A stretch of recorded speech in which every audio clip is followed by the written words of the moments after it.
So we are probably the largest multi-sectoral not-profit in India.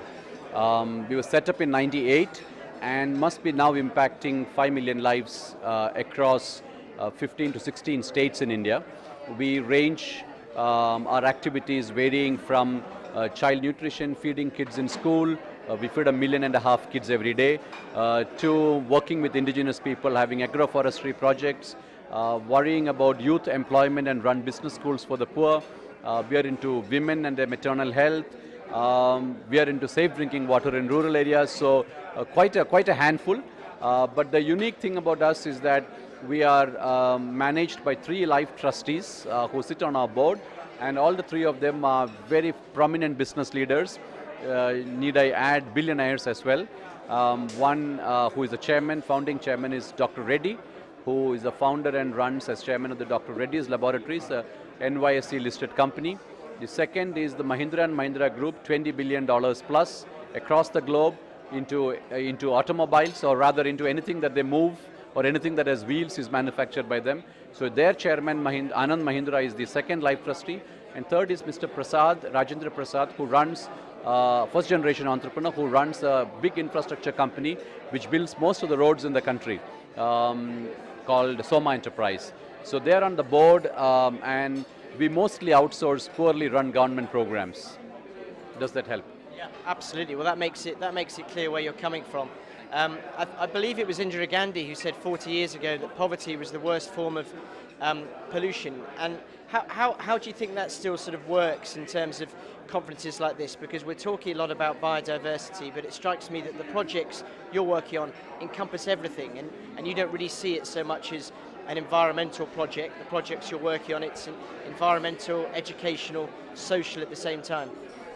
Well, I'll sort of qualify it and say that with due regards to Mrs. Gandhi, that poverty and prosperity are the greatest polluters. We are talking about an average American citizen living today thinking there are 4 planets for him, and an average European thinking there are 2 planets for him. And then there is an Adivasi who represents poverty, who thinks there is only quarter of a planet left, and that too is owned by someone else, and that he can barely move around and manage things. So at one level it's both.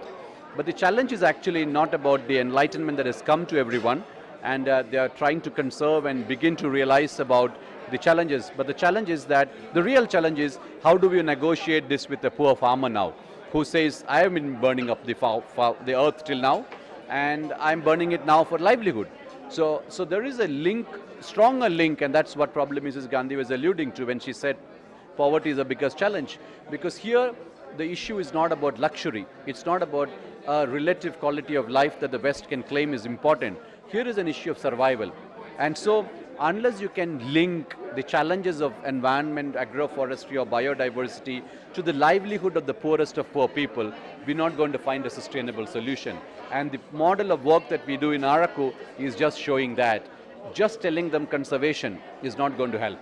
And we need to tell them that your livelihoods can be taken care of by being connected to the biodiversity and agroforestry needs of the larger earth, and then we might have a win-win solution. And that's what Araku is showing you.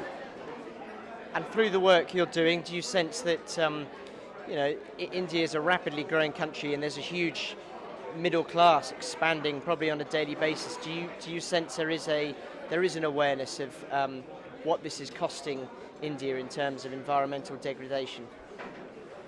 I am ashamed to say that I don't think the growing middle class in India have a sense of this.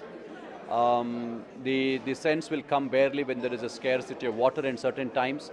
Then there is a thought about this, and there is only unrest. There is only agitation.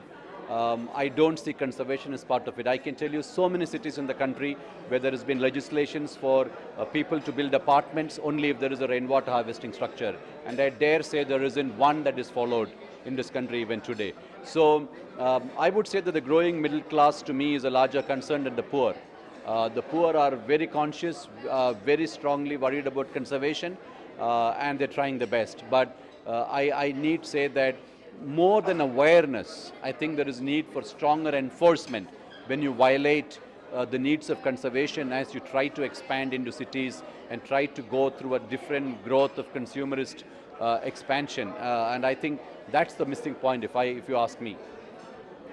And how hard is it on a kind of final note for for the government in India and perhaps China to take the environment into account when you have these huge pressures of having to provide electricity to everyone 24 hours a day, 7 days a week, to provide homes for people when many people you see live on the roadside? How does a government, how can a government possibly balance those two needs? So I think it's time for governments to make this a political issue. This is a very vibrant democracy in India. Almost everybody is political. And I think we need to move the whole environmental issue and the debate from the periphery to from conferences and to papers from academics and experts to the core center of Indian democratic election debates. I think till that comes, I don't see sustainable solutions happening. And one way of allowing this to happen is probably to have civil society and politicians to take this on and challenge. Because at the moment, we have a zero-sum game. Everybody has done nothing. So there is no harm in bringing it into the debate, and somebody might get the first mover advantage. And so I think it's a right time for politicians to think that. We have 2014 elections down the corner. I hope somebody is listening there who is writing the manifesto. But on a second note, I think you need to think of the power of economics to make changes. Government needs to think creatively and see how we can create positive, incentives for taking lead in a big way on this. Raise the bar, give huge positive incentives. This country created an IT outsourcing boom, and Bangalore and Hyderabad took the lead because you gave enormous positive benefits to them. You got land of 500 hectares for peanuts, in the heart of the city, just because they said they'll create some jobs out of the West. I'm sorry. You don't see any of those in the environmental agenda at all. So try that, and I'm sure the private sector will respond. We have the Araku project without any incentive. I had 30% of the entire money running into a couple of $1 million put by the Mahindra and Mahindra group, just because the idea that I'm planting trees appealed to a company in the automobile sector. I'm sure if it was backed by strong positive government policies, they would have opened their purse a little more.